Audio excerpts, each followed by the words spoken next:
আচ্ছা, আজকে ক্লাসে আমি তোমাদের নতুন চ্যাপ্টার তরঙ্গ গতি ওয়েভ মোশন এটা শুরু করছি।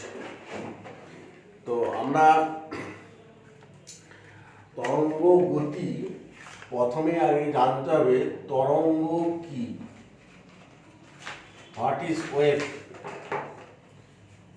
সেটা আগে আলোচনা করি। তারপর তরঙ্গ সংক্রান্ত কিছু বিষয় আছে সেগুলো আমরা আলোচনা করব। তরঙ্গ বা ওয়েভ বলতে আমরা বুঝি যে এক ধরনের আন্দোলন বা আলোড়ন যা জড় মাধ্যমের মধ্য দিয়ে যার সময় মাধ্যমের কণাগুলো আন্দোলিত হয় বা আলোড়িত হয়। কীরকমভাবে আন্দোলিত হবে? পর্যাবৃত্ত গতিতে, অর্থাৎ সরল দোলগতিতে আন্দোলিত হবে, অথচ মাধ্যমের কণাগুলির কোনো স্থান পরিবর্তন হবে না। অর্থাৎ কোনো একটা যখন শক্তি, ধরো শব্দ শক্তি বা আলোক শক্তি, যখন মাধ্যমের মধ্য দিয়ে এক স্থান থেকে অন্য স্থানে প্রবাহিত হবে, তো মাধ্যমের প্রত্যেকটা কণা তার একই জায়গায় অবস্থান করে সাম্যাবস্থানের উভয় দিকে সরল দোলগতিতে কম্পিত হবে বা আন্দোলিত হবে। এই আন্দোলনটাকে এক কথায় বলা হয় তরঙ্গ বা ওয়েভ। এর উদাহরণ দিতে গেলে আমরা সাধারণত ওই পুকুরের জলটা যদি স্থির থাকে, সেই স্থির জলে যদি একটা ছোট্ট ঢিল সোজাসুজি ফেলে দেওয়া হয় জলের উপর, তাহলে আমরা কি দেখি? জলের মধ্যে কতকগুলো বৃত্তাকার ঢেউ তৈরি হচ্ছে। সেই ঢেউগুলো কীরকম হয়? ধরো এটা একটা পুকুরের যেটা স্থির জল আছে, এইখানে আমি একটা ঢিল ফেললাম। ঢিল ফেললে দেখা গেল এই একটা বৃত্ত, তারপরে দেখো ডট দিয়ে একটা বৃত্ত, আবার এরকম একটা, আবার ডট দিয়ে,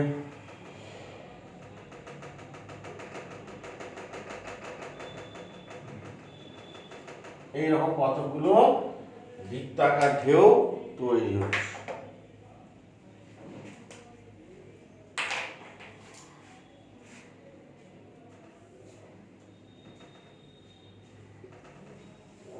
এটা এক্স অক্ষ, এটা ওয়াই অক্ষ, বিভিন্ন দিকে এরকম বৃত্তাকার ঢেউ তৈরি হচ্ছে। মোটা লাইন দিয়ে, যে কালো রঙের কালি দিয়ে লিখেছি, এই বৃত্তাকার ঢেউগুলো ধরে নিচ্ছি উপর দিয়ে উঠছে। আর ডট লাইন দিয়ে যেগুলো দেওয়া আছে এরকম ডট দিয়ে লাল কালি দিয়ে, সেইগুলো হচ্ছে নিচে দিয়ে নামছে। ঠিক আছে? এই বৃত্তাকার ঢেউগুলো ধরে নিচ্ছি উপর দিয়ে উঠছে, আর এগুলো ধরে নিচ্ছি নিচে দিয়ে নামছে। তো জলের মধ্যে পর্যায়ক্রমে এরকম কতগুলো বৃত্তাকার ঢেউ তৈরি হচ্ছে। একটা ঢেউ উপর দিয়ে পাশগুলো উঠছে, আর পাশে ঢেউটা নিচে দিয়ে নামছে, তার পাশে ঢেউটা উঠছে, এটা নিচে দিয়ে নামছে, এইরকম ভাবে হয় পর্যায়ক্রমে। হ্যাঁ, এই ঢেউটা ধরো উপর দিয়ে উঠছে, আর লাল রঙের ঢেউটা ধরো নিচে দিয়ে নামছে, এগুলো নিচে দিয়ে নামছে, আর এইগুলো উপর দিয়ে উঠছে। ঠিক আছে? এইগুলো কি বলা হয়? তার মানে কি, মাধ্যমের যে কোনো দিকে, ধরো এক্স অক্ষ বরাবর তরঙ্গটা এগিয়ে যাচ্ছে, তার গতির অভিমুখের সঙ্গে প্রত্যেকটা কণা লম্বভাবে ওঠানামা করছে সরল দোলগতিতে। এই দিকে তরঙ্গটা গেলে এর গতিপথে যে কণাগুলো আছে, এই কণাগুলো কি হচ্ছে? উপর নিচে সরল দোলগতিতে দোলন সম্পন্ন করছে। এই দিকে কণাটাও তাই, এই দিকের গুলো তাই, প্রত্যেকটা ক্ষেত্রে। এবার তরঙ্গটা এগিয়ে যাচ্ছে। ওকে? তো এই যে উপর নিচে দোল খায়, কিন্তু লক্ষ্য করবে কণাগুলোর কিন্তু কোনো স্থানচ্যুত হয় না। মানে এই কণাটা একই স্থানে থেকে ওঠানামা করছে, কিন্তু এক স্থান থেকে এই কণাটা দূরের দিকে যাচ্ছে না। তাহলে এইগুলোকেই বলা হচ্ছে তরঙ্গ বা ওয়েভ। তো এই তরঙ্গটা কে এক কথায় বলা হয় যান্ত্রিক তরঙ্গ। কারণ এই তরঙ্গ সৃষ্টি হতে গেলে মাধ্যমটাকে মোটামুটি মাধ্যমের মধ্যে তিনটে বৈশিষ্ট্য থাকতে হবে। একটা স্থিতিস্থাপকতা ধর্ম থাকতে হবে, একটা জাড্য ধর্ম থাকতে হবে, আর একটা সংশক্তি বল বা কোহেসিভ ফোর্স থাকতে হবে। কেন না, স্থিতিস্থাপকতা ধর্মের জন্য কি হবে, মাধ্যমে ধরে এই কণাটা তার সাম্যাবস্থান থেকে উড়ে উঠছে। স্থিতিস্থাপকতা ধর্মের জন্য আবার কি হবে, সাম্যাবস্থান থেকে বিচ্যুত করে কোনো বস্তুকে ছেড়ে দিলে, স্থিতিস্থাপকতার চ্যাপ্টারে আমরা পড়িয়েছি, সেই বস্তুটার মধ্যে একটা অভ্যন্তরীণ প্রতিক্রিয়া বল সৃষ্টি হবে। সে ফলে কি হবে, সেই পুনরায় ওই বিচ্যুত অবস্থান থেকে আবার সামনে ফিরে আসবে। আর স্থিতিস্থাপকতা ধর্ম না থাকলে সে কি হবে, সাম্য অবস্থান থেকে যেখানে বিচ্যুত হলো সেখানে গিয়ে রয়ে যাবে। তাহলে স্থিতিস্থাপকতা ধর্ম থাকতে হবে, তবে কি হবে, একই স্থানে থেকে কম্পিত হবে, ভাইব্রেশন হবে, সরল দৈর্ঘ্যতে আন্দোলন করে উপর নিচে, এই কোণা এই কোণা এই কোণা সবাই একই জিনিস, ভাইব্রেশন হবে, সাম্য অবস্থানের উপর নিচে। আর কি থাকতে হবে, গতি জাড্য ধর্ম থাকতে হবে। আমরা জানি সাম্য অবস্থান থেকে কোণাটা যখন সর্বোচ্চ উচ্চতায় উঠে তার বেগ 0 হয়ে যায়, তারপর প্রত্যানয়ক বলের জন্য কোণাটা আবার যখন সাম্য অবস্থানের দিকে আসে, বেগের মান 0 থেকে বেড়ে বেড়ে বেড়ে সাম্য অবস্থানে সর্বোচ্চ হয়। এই সর্বোচ্চ বেগ হওয়ার জন্য গতিজাড্য ধর্মের ফলে কণাটা সাম্য অবস্থানে এসেই সঙ্গে সঙ্গে স্থির হতে পারে না, সে পুনরায় সাম্য অবস্থান থেকে নিচের দিকে, নিচের প্রান্তের দিকে যেতে থাকে। তাহলে গতিজাড্য ধর্ম থাকতে হবে, নাহলে কি হবে, সাম্য অবস্থানে এসে কণাটা স্থির হয়ে যাবে, তারা সরল দৈর্ঘ্যতে সম্পন্ন হবে না, ফলে তরঙ্গটা উৎপত্তি লাভ করবে না। আর একটা হচ্ছে সংশক্তি বল। সংশক্তি বল কাকে বলে, আমরা পৃষ্ঠটান চ্যাপ্টারে পড়েছি। সংশক্তি বল বলতে বোঝায় যে একই পদার্থের অণুর মধ্যে আকর্ষণ বলকে সংশক্তি বল বলা হয়, কোহেসিভ ফোর্স। অর্থাৎ একটা অণু যখন এগিয়ে যেতে চাইবে, তার নিচের দিকে অণুগুলো কি তার গতিবিধিতে বাধা সৃষ্টি করবে, ফলে অণুটাকে আবার আগের অবস্থায় ফিরিয়ে আনবে, অর্থাৎ টেনে রাখবে। আর যেহেতু প্রত্যেকটা কণা সরল দৈর্ঘ্যতে দোলন সম্পন্ন করছে, তাহলে প্রত্যেকটা কণাতে সরল দৈর্ঘ্যতির মোট যে বৈশিষ্ট্য, যে স্থিতিশক্তি গতিশক্তির যোগফল অর্থাৎ মোট যান্ত্রিক শক্তি ধ্রুবক, এখানেও প্রত্যেকটা কণার ক্ষেত্রে তাই আছে। তাই এই তরঙ্গটাকে বলা হয় যান্ত্রিক তরঙ্গ। তাহলে প্রথম চ্যাপ্টারে তোমাদের ফার্স্টে তরঙ্গ কি জানলাম, যান্ত্রিক তরঙ্গ কি, যান্ত্রিক তরঙ্গের বা স্থিতিস্থাপক তরঙ্গ উৎপত্তি বা বিস্তারের জন্য জড়পদার্থে কি কি বৈশিষ্ট্য দরকার, একে যান্ত্রিক তরঙ্গ বলা হয় কেন, ইত্যাদি। ওকে, এবারে চলে এসো তরঙ্গে আবার ভাগ আছে। তরঙ্গের দুটো ভাগ, একটা হচ্ছে অনুদৈর্ঘ্য তরঙ্গ, আর একটা হচ্ছে তির্যক তরঙ্গ। তো কাকে বলে, আমরা কম্পনের প্রকৃতি চ্যাপ্টারে যেমন ভাগটা বলেছিলাম, এখানেও তরঙ্গেরও ভাগ। ধরো আমি যদি ধরি x অক্ষ বরাবর তরঙ্গটা যাচ্ছে, তাহলে তরঙ্গের গতির সঙ্গে দেখো মাধ্যমের প্রত্যেকটা কণা কি উপর নিচে ওঠানামা করছে। তাহলে যে সমস্ত তরঙ্গের ক্ষেত্রে কণাগুলো, জড় মাধ্যমের কণাগুলো তরঙ্গের গতির অভিমুখের সঙ্গে লম্বালম্বি ওঠানামা করে বা আন্দোলিত হয়, সেই ধরনের তরঙ্গকে বলা হয় তির্যক তরঙ্গ। তাহলে এইটা হলো তির্যক তরঙ্গ। জলে ঢিল ফেললে জলের উপরিতলে এইরকম তির্যক তরঙ্গ সৃষ্টি হয়।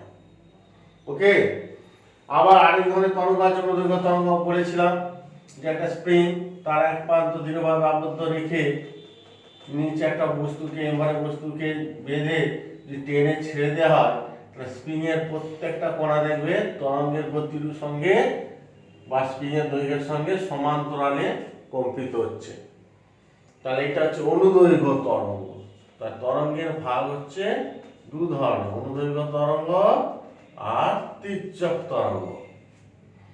তির্যক তরঙ্গের উদাহরণ সাধারণত আলোক তরঙ্গ, আলো, তাপ তরঙ্গ, রশ্মি, গামা রশ্মি, এগুলো সব তির্যক তরঙ্গ। অনুদৈর্ঘ্য তরঙ্গের উদাহরণ শব্দ তরঙ্গ। এখন আমরা একটু তির্যক তরঙ্গ নিয়ে আলোচনা করছি। দেখো মাধ্যমের প্রত্যেকটা কণা, ধর আমি এইসব কণাগুলো যেগুলো আছে, এই কণাগুলো কি হচ্ছে সাম্য অবস্থান থেকে একবার সর্বোচ্চ উচ্চতায় উঠছে, ধর এই বিন্দুতে, আবার সাম্যাবস্থানে নামলো অর্ধ-দোলন, আবার নিচের দিকে নামলো বিন্দুতে, আবার সাম্যাবস্থানে উঠে গেল। তাহলে সাম্যাবস্থানের উপর নিচে ওঠা নামা করছে। তাহলে একটা পূর্ণ দোলন হতে যে সময় লাগে সেই সময়টাকে কি বলা হয়? পর্যায়কাল বা দোলনকাল। সেই সময় তরঙ্গ বেগ যদি ভি হয় তাহলে তরঙ্গ সামনের দিকে কত দূরত্ব যাবে? একটা পর্যায়কালে এস সমান ভিটি হতে পায়, ভি বেগে যাচ্ছে, স্মল টি যদি ক্যাপিটাল টি বসায় তখন তরঙ্গ সামনের দিকে যে দূরত্ব যায় সেটাকে তরঙ্গ দৈর্ঘ্য ল্যামডা বলা হয়। ঠিক আছে? তাহলে মাধ্যমের প্রত্যেকটা কণা, আমি এই কণার ক্ষেত্রে দেখাচ্ছি, কিন্তু সমস্ত কণার ক্ষেত্রেই আমরা দেখব কি দেখব যে মাধ্যমের প্রত্যেকটা কণা যখন তার সাম্যাবস্থানের উভয় দিকে একবার পূর্ণ দোলন সম্পন্ন করছে সেই সময় তরঙ্গ যে দূরত্ব যায় সেই দূরত্বটাকেই তরঙ্গ দৈর্ঘ্য বলা হয়। তার মানে এই কণাটা যদি একবার পূর্ণ আন্দোলন করে সাম্যাবস্থান থেকে উড়ে সাম্যাবস্থান আবার নিচে সাম্যাবস্থান, তখন সময় লাগছে টি আর তরঙ্গ যাচ্ছে ল্যামডা দূরত্ব, তরঙ্গ যাচ্ছে ল্যামডা দূরত্ব। ওকে, এখান থেকে এইটুকু। তা ল্যামডা দূরত্ব যাওয়ার ফলে এই কোণাটা একবার পূর্ণদোলন হয়ে গেল, তার মানে তার ল্যামডা দূরত্ব যাওয়ার ফলে সময় লাগছে টি, আর সেই সময় কোণাটা একটা পূর্ণদোলন সম্পন্ন মানে তার দশা কৌণিক মানে কৌণিক সরণ হলো কত 2 পাই। এই সম্পর্কটা মনে রাখতে হবে। তার মানে ল্যামডা দূরত্বে দুটো যদি আমি কণা নিই, একটা কোণা একটা কোণা, তাহলে কি ব্যাপারটা দাঁড়াচ্ছে? তরঙ্গটা ফার্স্ট এই কোণাতে এলো, এই কোণা আন্দোলন শুরু করেছে, তরঙ্গ কণাটা উপরে উঠছে, তরঙ্গটা সামনের দিকে যাচ্ছে, কণাটা নামলো, তরঙ্গ আরো যাচ্ছে, নিচের দিকে নামলো, তরঙ্গ আরো যাচ্ছে, আবার কণাটা যখন সাম্যাবস্থানে এলো তরঙ্গটা এখানে এলো। যেই তরঙ্গটা এখানে এলো এরপরে এখানে কণাটা আন্দোলন শুরু করবে, তরঙ্গটা এসে পৌঁছাবে তবে তো কণা আন্দোলন হবে। তো তরঙ্গটা এসে পৌঁছালে এবার কণা আন্দোলন শুরু করলো, কিন্তু এটা আন্দোলন জাস্ট স্টার্ট করেছে, কিন্তু তার ল্যামডা দূরত্ব আগে কণাটা কি হচ্ছে একটা পূর্ণদোলন কম্পন বা পূর্ণদোলন সম্পন্ন করে ফেলেছে, তাহলে তার কৌণিক সরণ হয়ে গেছে 2 পাই, মানে দশা হয়ে গেছে 2 পাই। এখানে কণাটা তখন জাস্ট আর আন্দোলন শুরু করেছে, তার দশা কত 0, তো দুজনের দশা পার্থক্য কত 2 পাই, তার দুজনের দশা পার্থক্য 2 পাই হলে পথ পার্থক্য কত ল্যামডা। সেই জন্য আমরা বলি ল্যামডা পথ পার্থক্য হলে দশা পার্থক্য হবে 2 পাই। এই ফর্মুলাটা মনে রাখবে, ল্যামডা হচ্ছে দশা পার্থক্য, ল্যামডাটা হচ্ছে পথ পার্থক্য আর 2 পাইটা হচ্ছে দশা পার্থক্য। পথ পার্থক্য দশা পার্থক্যের মধ্যে রিলেশন, এটা আমাদের কাজে লাগবে। ওকে, আর মাধ্যমের দেখো এই যে কণাগুলো, হ্যাঁ, একটা বৃত্তের পরিধির উপর অবস্থিত কণাগুলো কি হচ্ছে একই সঙ্গে আন্দোলন শুরু করেছে, তাই আর একই দশায় আছে, সেই জন্য এই বৃত্তটাকে বলা হয় একটা তরঙ্গ মুখ। তরঙ্গ মুখ মানে যে সমস্ত মাধ্যমের যে সমস্ত কণাগুলো একই দশায় কম্পিত হয় সেই বৃত্ত বা সেই তলটাকে বলা হবে তরঙ্গ মুখ। একই তরঙ্গ মুখের উপর অবস্থিত যে কোনো দুটো কণার মধ্যে দশা পার্থক্য কত 0, 0, কারণ এরা একই দশায় আছে। কিন্তু পর তাহলে এটা একটা তরঙ্গমুখ, এইটাও তরঙ্গমুখ, এইটাও তরঙ্গমুখ, এইগুলো তরঙ্গমুখ, সবাই এক একটা তরঙ্গমুখ, কিন্তু পরপর দুটো সমদশা সম্পন্ন তরঙ্গমুখের মধ্যবর্তী লম্ব দূরত্ব ল্যামডা, দশা পার্থক্য হচ্ছে 2 পাই। এটার সঙ্গে এটা একই দশায় আছে, ইয়ে উঠছে পাশাপাশি পরপর আছে, এই একটা তরঙ্গমুখ এটাও তরঙ্গমুখ, একই দশায় আছে, মানে একসঙ্গে উঠছে নামছে, কিন্তু একই দশায় থাকলেও এর তুলনায় এর দশা একটু এগিয়ে আছে, 2 পাই কৌণিক সরণ বেশি হয়ে আছে। ওকে, এই হচ্ছে ব্যাপার। ল্যামডা সমান ভিটি পেয়ে গেলাম, আবার টি সমান আমরা কি জানি 1/n, পর্যায়কালের সঙ্গে কম্পাঙ্কের সম্পর্ক আমরা জানি, তাহলে টি এর জায়গায় যদি আমি 1/n বসিয়ে দিই আর ভি যেমন আছে রইল, তাহলে ল্যামডা সমান ভি বাই এন, অর্থাৎ ভি সমান এন ল্যামডা। এই সম্পর্কগুলো আমাদেরকে জানতে হবে। ঠিক আছে, তাহলে তির্যক তরঙ্গের ক্ষেত্রে ব্যাপারটা কি দাঁড়ালো? তির্যক তরঙ্গের ক্ষেত্রে আমি একটা ছবি আঁকি, ফিগার ড্র করি। এইদিকে সময়, এইদিকে সরণ, এটা প্লাস এ, এদিকে হচ্ছে মাইনাস এ। তাই এখানে সাম্যস্থানে এখানে আছে, সাম্যস্থান উপরে রূপান্তরিত গেল প্লাসে, আবার সাম্যস্থান এলো মাইনাস 0, এটা অর্ধদোলন হলো, এই অর্ধদোলন, তারপর নিচের দিকে নামলো, আবার উপর দিয়ে উঠে গেল। তাহলে এইটাকে হচ্ছে মোট কত সময় লাগলো, ক্যাপিটাল টি। একটা পূর্ণ দোলন হতে কত সময় লাগলো, ক্যাপিটাল টি। আর এই পূর্ণ দোলনের প্রথম অর্ধেকটাকে বলা হয়, এইটাকে বলবো কি, এইটাকে বলবো তরঙ্গ শীর্ষ। তির্যক তরঙ্গের ক্ষেত্রে এটাকে বলবো তরঙ্গ শীর্ষ, আর পরের হাফটাকে বলবো তরঙ্গ পাত। মানে নিচে দিয়ে নামছে তরঙ্গ পাত, আর উপর দিয়ে উঠছে তরঙ্গ শীর্ষ।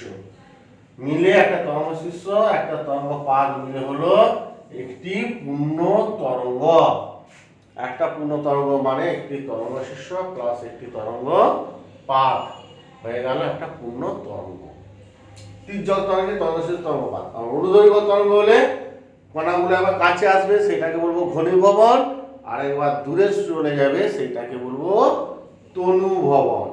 অর্থাৎ অনুদৈর্ঘ্য তরঙ্গের ক্ষেত্রে একটা পূর্ণ তরঙ্গ মানে মাধ্যম কণাগুলো আবার কাছে আসবে, এইরকম কাছে আসবে, এটাকে ঘনীভবন বলবো। আবার একটা দূরে চলে যাবে, এটা তনুভবন। আবার কাছে আসবে ঘনীভবন, আবার দূরে চলে যাবে তনুভবন। এই একটা ঘনীভবন আর একটা তনুভবন মিলে হয়ে গেল পূর্ণ তরঙ্গ। ঘনীভবনের জায়গায় তির্যক তরঙ্গে এটা তরঙ্গ শীর্ষ, তনুভবনের জায়গায় এটাকে বলবো তরঙ্গ পাত। তাহলে একটা পূর্ণ তরঙ্গে একটাই তরঙ্গ শীর্ষ আর একটাই তরঙ্গ পাত থাকবে, বা অনুদৈর্ঘ্য তরঙ্গের একটা পূর্ণ তরঙ্গে একটাই তরঙ্গ ঘনীভবন, একটাই তনুভবন থাকবে। আর একটা ঘনীভবন একটা তনুভবনের দৈর্ঘ্যকে তরঙ্গ দৈর্ঘ্য বলা হয়। এখানে একটা তরঙ্গ শীর্ষ প্লাস একটা তরঙ্গ পাত মানে তরঙ্গ দৈর্ঘ্য ল্যামডা। ওকে, এগুলো আমরা জানলাম। আর তির্যক তরঙ্গের উদাহরণ তো বললাম, আলোক তরঙ্গ, বেতার তরঙ্গ ইত্যাদি। আর অনুদৈর্ঘ্য তরঙ্গের উদাহরণ বলেছি, কি বলেছি, শব্দ তরঙ্গ ঘনীভবন তনুভবনের মাধ্যমে ঘটছে। এগুলো একটু বইতেও আছে, একটু রিডিং পড়বে তাহলে বুঝতে পারবে। এবারে অনুদৈর্ঘ্য তরঙ্গ আর তির্যক তরঙ্গের মধ্যে অনুদৈর্ঘ্য তরঙ্গ হচ্ছে কঠিন, তরল আর গ্যাসীয় সব মাধ্যমে যেতে পারে, এবং কঠিন মাধ্যমে অনুদৈর্ঘ্য তরঙ্গের বেগ বেশি হয়, তারপর তরল, তারপর গ্যাস। আর তির্যক তরঙ্গ শুধুমাত্র কঠিন মাধ্যমে যায়। ঠিক আছে, তির্যক তরঙ্গ শুধুমাত্র কঠিন মাধ্যমে যায়। কেন? কারণ তির্যক তরঙ্গ গেলে তার আকারের পরিবর্তন হয়। একটা তার দুটো প্রান্ত দৃঢ়ভাবে আমি আবদ্ধ করে ধরে রেখেছি, তির্যক তরঙ্গ এই যে আকারের পরিবর্তন হচ্ছে, জলে ঢিল পেয়েছি, ঢিলের ঢেউগুলোকে উপর নিচে ওঠানামা করছে, আকারের পরিবর্তন হচ্ছে, এটা জলের উপরিতলে হচ্ছে। আর কঠিন পদার্থ হলে একটা তারের দুটো প্রান্ত দৃঢ়ভাবে আবদ্ধ রেখেছি, টেনে ছেড়ে দিলে তারটা উপর নিচে, তার তরঙ্গ দিতে যাচ্ছে, আকারে দেখো পরিবর্তন ঘটে যাচ্ছে, কখনো উপর নিচে নামছে, কখনো নিচ থেকে উপরে, এইভাবে হচ্ছে। ঠিক আছে, তাহলে আকারের পরিবর্তন হয় একমাত্র কঠিন পদার্থে। তল বা গ্যাসের আকার আকৃতি নেই, তাই তল বা গ্যাসের তির্যক তরঙ্গ হয় না, কঠিন পদার্থেরই হয়। আর অনুদৈর্ঘ্য তরঙ্গ মানে তার আয়তনের পরিবর্তন, আয়তন কমছে, আয়তন বাড়ছে। তার আয়তনের পরিবর্তন কঠিনেরও আছে, আয়তন তরলেরও আছে, গ্যাসেরও আছে। তাই অনুদৈর্ঘ্য তরঙ্গ সব মাধ্যমেই যায়। এগুলো পরীক্ষায় পড়ে, কেন ব্যাখ্যা করতে হবে। আচ্ছা, এবার তির্যক অনুদৈর্ঘ্য তরঙ্গের পার্থক্যগুলো করে নিলে, এবার তরঙ্গের প্রকারভেদ। তরঙ্গ শক্তি সঞ্চালনের দিক অনুযায়ী তরঙ্গ তিন ধরনের আছে। যে তরঙ্গ একটি মাত্র দিকে শক্তি সঞ্চালিত করে তাকে একমাত্রিক, যেমন টান টান তারের তির্যক তরঙ্গ, বা স্থিতিস্থাপক স্প্রিংয়ে সৃষ্ট অনুতরঙ্গ, একদিকে ওঠানামা করছে, একদিকে শক্তি সঞ্চালিত করছে, এটা একমাত্রিক। যে তরঙ্গ সমতল বরাবর শক্তি সঞ্চালিত করে তাকে দ্বিমাত্রিক তরঙ্গ বলে, যেমন জলের উপরিতলে ঢিল ফেললে দ্বিমাত্রিক তরঙ্গ তৈরি হচ্ছে, এই ছবিটা। আর যে তরঙ্গ সব দিকে শক্তি সঞ্চালিত করে, যেমন শব্দ তরঙ্গ, আলো তরঙ্গ, এক্স অক্ষ, ওয়াই অক্ষ, জেড অক্ষ। জেড অক্ষ মানে উচ্চতা, উপর নিচে সামনে পিছনে সব দিকে শক্তি সঞ্চালিত করে, তাকে বলে ত্রিমাত্রিক তরঙ্গ। আর তরঙ্গ গতির সীমা অনুযায়ী দুটো তরঙ্গের ভাগ আছে, একটা চল তরঙ্গ, একটা স্থান তরঙ্গ। সেটা আমরা আলোচনা করব পরে। আচ্ছা, এবারে তরঙ্গ সম্বন্ধে কয়েকটা ভৌত রাশির সংজ্ঞা আমি তো প্রথমে বলে দিয়েছি, দশা, পূর্ণ তরঙ্গ বলে দিয়েছি। তরঙ্গ দৈর্ঘ্যের সংজ্ঞাগুলো করবে, পর্যায়কাল, কম্পাঙ্ক, বিস্তার, তরঙ্গবেগ, তরঙ্গমুখ, এগুলো বলে দিচ্ছি। আর তরঙ্গমুখের উপর যে তরঙ্গমুখ এর উপর যে লম্ব টেনেছি, এটাই রশ্মি বোঝায়। তরঙ্গমুখের উপর লম্ব টানলে তাকে রশ্মি বলা হয়। আর সম্পর্কগুলো আমি বলে দিচ্ছি, n সমান 1/t, t সমান 1/n, আর আচ্ছা v সমান n ল্যামডা, ল্যামডা সমান vt, এগুলো প্রমাণগুলো করে দিচ্ছি। এগুলো বইতেও আছে, দেখে নেবে। আর একটা ইম্পর্টেন্ট ফর্মুলা হচ্ছে ল্যামডা হচ্ছে তরঙ্গ দৈর্ঘ্য, তো তরঙ্গ দৈর্ঘ্যের অনন্যক মানে 1/λ-কে তরঙ্গ সংখ্যা বলা হয়। আর তার সঙ্গে 2π দিয়ে গুণ করে দিলে 2π/λ-টাকে বলা হয় কৌণিক তরঙ্গ সংখ্যা। এটাকে k দিয়ে প্রকাশ করা হয়, কৌণিক তরঙ্গ সংখ্যা। ঠিক আছে, k দিয়ে প্রকাশ করা হয়। এইটাকে যদি উপর নিচে n দিয়ে গুণ করে দিই, n মানে কম্পাঙ্ক দিয়ে, দেখো উপরে n নিচে n বলছি, 2πn মানে হচ্ছে ওমেগা, n ল্যামডা মানে হচ্ছে v। তাহলে k সমান 2π/λ লিখতে পারি, বা ওমেগা বাই ভিও আমরা লিখতে পারি, বা ল্যামডা সমান 2π/k। তার মানে ল্যামডা সমান বলতে পারি 2π/k বলতে পারি, ইত্যাদি ইত্যাদি। এই এতগুলো জিনিস এখানে আছে। এবার এর সঙ্গে রিলেটেড কিছু অঙ্ক টঙ্ক আছে।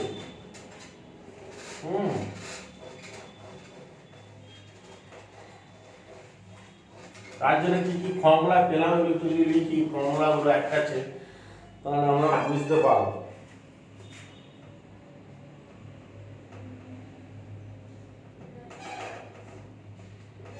এক নম্বর, ল্যামডা পথ পার্থক্য হলে দশা পার্থক্য হচ্ছে 2π। এটা দিয়ে অঙ্ক আছে, পথ পার্থক্য দশা পার্থক্যের মধ্যে। 2 নম্বর ফর্মুলা কি পেয়েছি, পর্যায়কাল t সমান 2π/ω, ঠিক আছে, 2π/ω, আর t সমান 1/n। 3 নম্বর, v সমান n ল্যামডা। 4 নম্বর, ল্যামডা সমান v ইনটু t। ওকে, এই ফর্মুলাগুলো আমরা পেয়েছি। আর বাকিগুলো লিখছি না, কারণ একটা পূর্ণ তরঙ্গ সমান একটা তরঙ্গ শীর্ষ প্লাস একটা তরঙ্গ পাত, এগুলো বলেছি। এইগুলো দিয়ে এখানে তোমাদের উদাহরণের 10টা অঙ্ক আছে, এগুলো দেখবে। এগুলোর সঙ্গে রিলেটেড কিছু অঙ্ক আছে, আমি দেখাচ্ছি।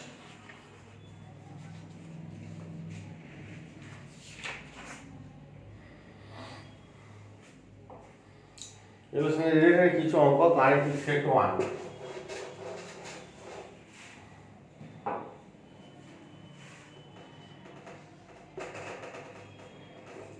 Set 1 mathematical problem.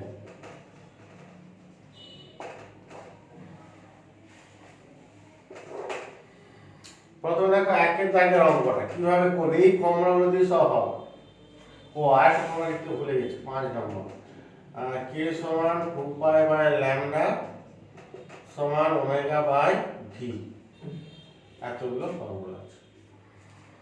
তো ফার্স্ট হচ্ছে দেখো অঙ্কটাকে পড়ো। সেট 1 এর এক একটা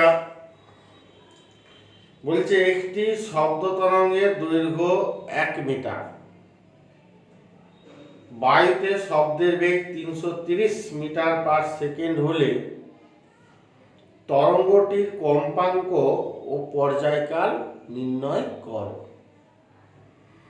তাহলে কি কি দেওয়া আছে, একটি শব্দ তরঙ্গের দৈর্ঘ্য 1 মিটার, মানে তরঙ্গ দৈর্ঘ্য ল্যামডা সমান 1 মিটার, শব্দের বেগ v দেওয়া আছে 330 মিটার/সেকেন্ড, তরঙ্গটির কম্পাঙ্ক মানে n সমান কত, আর পর্যায়কাল টি সমান কত, এই দুটো আমাদেরকে নির্ণয় করতে দিয়েছে। তার মানে ভি ল্যামডা থাকলে ভি সমান এন ল্যামডা, এই ফর্মুলা দেখা অ্যাপ্লাই হয়ে যাবে। তাহলে কি করব, ভি সমান এন ল্যামডা হতে পাই, তাহলে এন সমান কত, ভি বাই ল্যামডা বসিয়ে দেবো। ভি 330, ল্যামডা 1 সমান 330 হার্জ। তাহলে পর্যায়কাল সমান জানি 1 বাই এন, তাহলে 1 বাই 330 এত সেকেন্ড। দেখো হয়ে গেল। এইরকম ভাবে অঙ্কগুলো আমাদের জাস্ট ফর্মুলায় পুট করে দিবে, হয়ে যাবে। শুধু ফর্মুলাগুলো তোমাদের একটু মনে রাখতে হবে। ওকে, ঠিক আছে। নেক্সট 2 এর দাগের অঙ্কটা আমরা যাচ্ছি।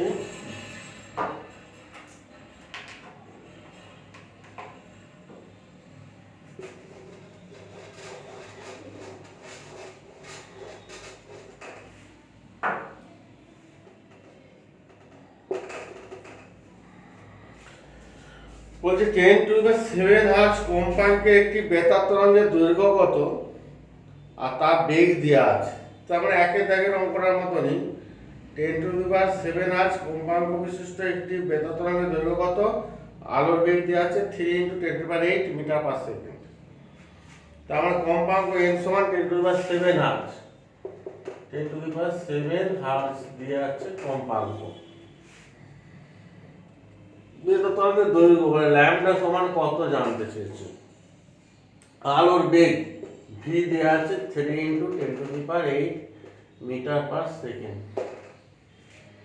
যাই দেওয়া থাকে না আমার তো একই ফর্মুলা, এই যে ভি সমান এন ল্যামডা, এটা ধরে হয়ে যাবে এন ল্যামডা। তারপর ল্যামডা সমান ভি বাই এন, ইও হার্জ মিটার পার সেকেন্ডে আছে, অসুবিধা নেই, তো একটা মিটারই আসবে। 3 × 10⁸ এত মিটার, ক্যালকুলেটর করে নিয়ে হয়ে যাবে। সরি ফুল টু বেগটা হচ্ছে 3 × 10⁸ আর এনটা হচ্ছে 10⁷। এটা কেটে গিয়ে 10 হবে, সমান 30 মিটার। ওকে,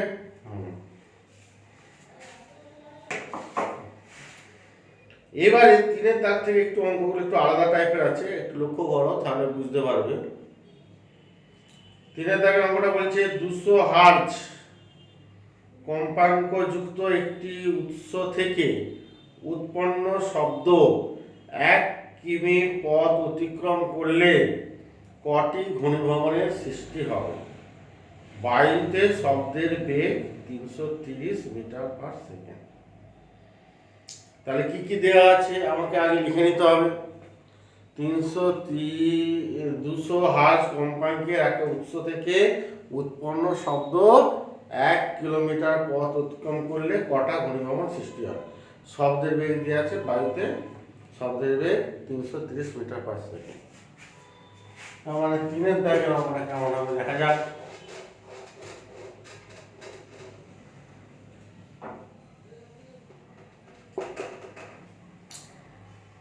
দুশো হার্জ কম্পাঙ্ক, আর কম্পাঙ্ক n সমান দেওয়া আছে 200 হার্জ। একটি উৎস থেকে কোনো শব্দ 1 কিলো পথে পথে কটা ঘূর্ণিভবন, শব্দের বেগটা দেওয়া আছে, v সমান দেওয়া আছে 330 মিটার পার সেকেন্ড। আর মোট দৈর্ঘ্য, মোট পথ দেওয়া আছে কত, 1 কিমি, মানে 1000 মিটার। একই পথের মধ্যে কতটি ঘূর্ণিভবন সৃষ্টি হবে, মানে ঘূর্ণিভবন সৃষ্টি হবে মানে যতগুলো পূর্ণ তরঙ্গ ততগুলো ঘূর্ণিভবন হবে। মানে একটা পূর্ণ তরঙ্গ, এটা কটা ঘূর্ণিভবন, একটা ঘূর্ণিভবন একটা তরঙ্গভবন। তৈজ তরঙ্গ এটা তরঙ্গ শীর্ষ তরঙ্গপাত, অনদৈর্ঘ্য তরঙ্গ এটাকে ঘূর্ণিভবন, এটা তরঙ্গভবন। একটা পূর্ণ তরঙ্গ একটা ঘূর্ণিভবন। যদি এখানে দুটো পূর্ণ তরঙ্গ হয়, এই একটা পূর্ণ তরঙ্গ একটা পূর্ণ তরঙ্গ, তা দুটো পূর্ণ তরঙ্গে দুটো ঘূর্ণিভবন আর দুটো তরঙ্গ, তাহলে যতগুলো পূর্ণ তরঙ্গ ততগুলো ঘূর্ণিভবন। আর একটা পূর্ণ তরঙ্গের দৈর্ঘ্য কত, ল্যামডা, তাহলে ল্যামডা দূরত্বে একটা পূর্ণ তরঙ্গ আছে, তাই না? ল্যামডা দূরত্বে আছে একটা পূর্ণ, তাহলে আমাকে ফার্স্ট হচ্ছে ল্যামডার মানটা আগে বের করে নিতে হবে। তাহলে ভি এন দিয়ে আছে, এখানে ল্যামডা পেয়ে যাবো। তাহলে ভি সমান আমরা জানি এন ল্যামডা, এখান থেকে ল্যামডা সমান পাবো ভি বাই এন। ভি হচ্ছে 330 আর এন হচ্ছে 200। ঠিক আছে, তোমার 33/20 মিটার। তাহলে ল্যামডা সমান 33/20 মিটার দূরত্বে কটা ঘনীভবন? একটা। তাহলে ওই কিভাবে করবে? 33/20 মিটার দূরত্বে ঘনীভবন সৃষ্টি হয় একটি, তাহলে 1 মিটার দূরত্বে ঘনীভবন হয় 1/এটা। আর কত? মানে 20/33 হচ্ছে। আর 1000 মিটার দূরত্বে কটা ঘনীভবন হবে? তাহলে 20/33 ইন্টু 1000 গুণ করবে, প্রায় 606 চলে আসবে আর কি। এতটি ঘনীভবন তৈরি হবে।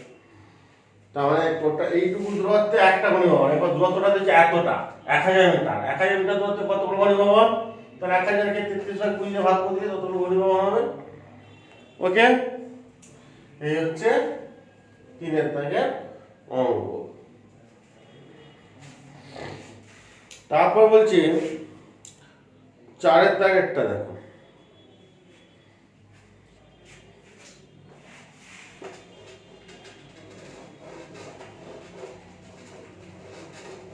এইভাবে আমি আরেকটা করে দেখাচ্ছি, বাকিও তোমরা করবে। কোন তরঙ্গের তরঙ্গ দৈর্ঘ্য দেওয়া আছে 4 × 10⁻⁵ সেমি,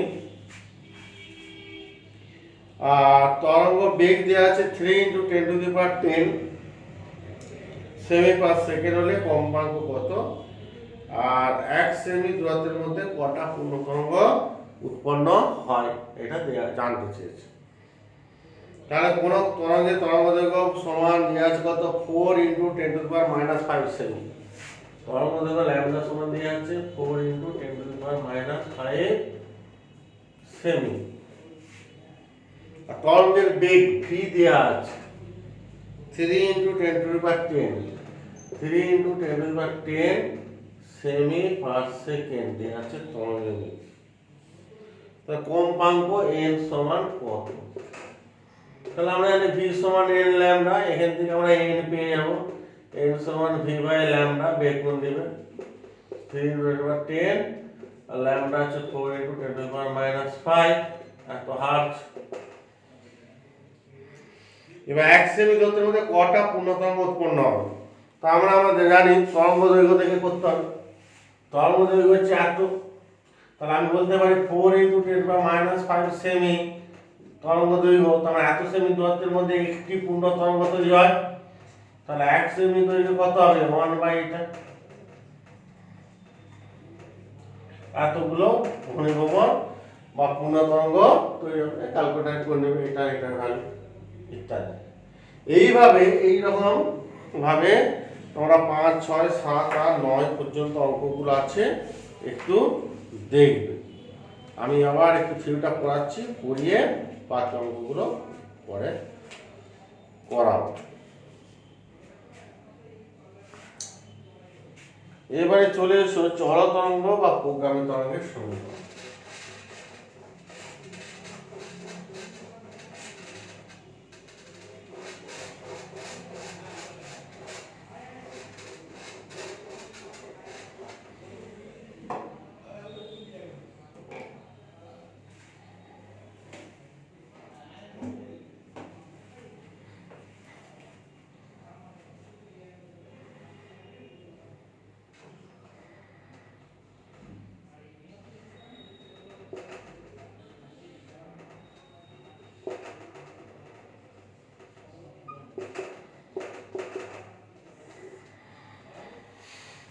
চল তরঙ্গের সমীকরণ আমাকে প্রতিষ্ঠা করতে হবে।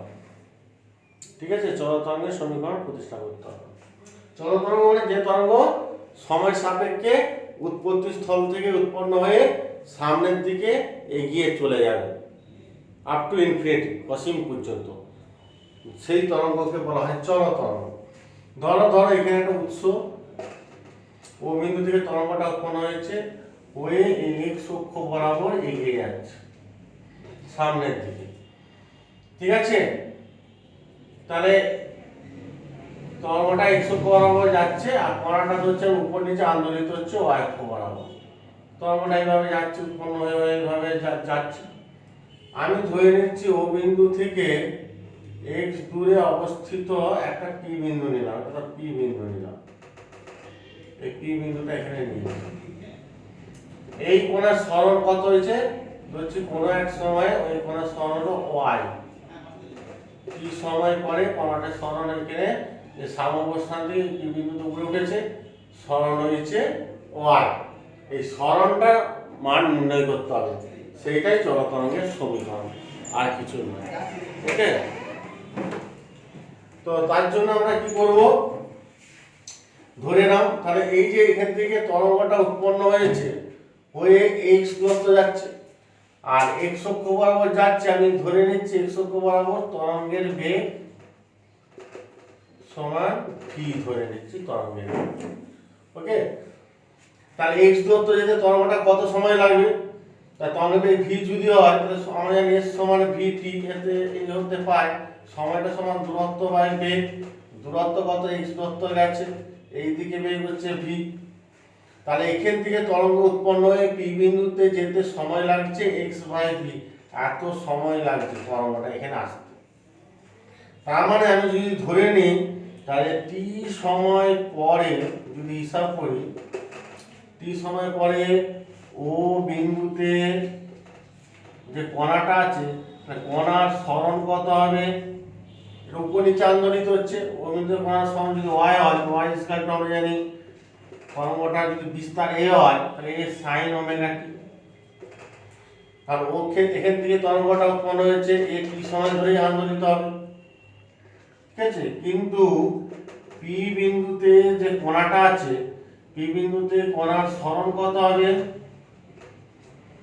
y a sin ওমেগা, কিন্তু দেখো এ টি সময় ধরে আন্দোলিত হবে ঠিকই, কিন্তু তরঙ্গটা এখানে যেতে x বাই v সময় লেগেছে, তাহলে এখানে যখন তরঙ্গটা গিয়ে পৌঁছাচ্ছে x বাই v সময় পরে গিয়ে পৌঁছাবে, তাহলে এই ক্ষেত্রে কোণাটা কতক্ষণ ধরে আন্দোলিত হবে, এই x বাই v সময় কম আন্দোলিত হবে, তাহলে actually a t minus x by v সময় পর্যন্ত আন্দোলিত হবে, কারণ এ পুরো টি সেকেন্ড ধরে আন্দোলিত হচ্ছে, তার কিছুক্ষণ পর তরঙ্গটা যাবে তারপরে কোণ আন্দোলিত হবে, তার মানে এই কিছুটা কম সময় আন্দোলিত হচ্ছে, কতটা কম x বাই v সময়, তাহলে অ্যাকচুয়ালি তাহলে কতটা আন্দোলিত কম, কতক্ষণ পর্যন্ত আন্দোলিত হলো এইটুকু সময়, তাহলে এক্ষেত্রে আমি ও বিন্দুতে কণার সরণ পুরো টি সময় ধরে আন্দোলিত হয়েছে, মানে পি বিন্দুতে কণাটা টি এর যে টি তো হবে না, টি এর যে কিছু কম আন্দোলিত হয়েছে, তাই টি এর জায়গায় টি মাইনাস x বাই v, এইটা হচ্ছে পি বিন্দুতে কণার সরণ। তাহলে যেহেতু দেখো এই সমীকরণটাতে x একটা অজানা রাশি দেয়া আছে, x মানে মূল বিন্দু থেকে x অক্ষ বরাবর কণার দূরত্ব, তার মানে এই সমীকরণটা x অক্ষের উপর অবস্থিত যত কণা আছে সমস্ত কণার ক্ষেত্রে প্রযোজ্য, কারণ x এর যে কোনো মান আননোন কোয়ান্টিটি, সেই জন্য এটাকেই বলা হচ্ছে, এইটাই হয়ে গেল চলতরঙ্গের সমীকরণ, এটা হলো চলতরঙ্গের সমীকরণ। তার মানে আমরা কি করব, এটা হ্যাঁ এটা কোন দিকে যাচ্ছে, এটা ধনাত্মক x অক্ষ, এটা এই দিকে ধরেছে মানে এটা পজিটিভ x অক্ষ বরাবর চলতরঙ্গের সমীকরণ। এবারে যদি x অক্ষ পজিটিভ দিকে না গিয়ে কোণাটা যদি নেগেটিভ অক্ষ এই বরাবর যদি যেত তরঙ্গটা, তখন সেক্ষেত্রে সমীকরণ হতো y a sin omega t minus x এর জায়গায় এখানে কি হবে মাইনাস অফ মাইনাস x, তাহলে actually plus x by v, এখানে x এর জায়গায় মাইনাস x বসাবো, সেই মাইনাস প্লাস v হয়ে গেল, এটা হচ্ছে ঋণাত্মক x অক্ষ বরাবর চলতরঙ্গের সমীকরণ। এটা তোমাদের পরীক্ষায় 3 নম্বরের পরে চলতরঙ্গের সমীকরণটি প্রতিষ্ঠা করো, ঠিক আছে। আর এই ফর্মুলাটা থেকে অনেক অঙ্ক আছে, সেগুলো করতে হবে।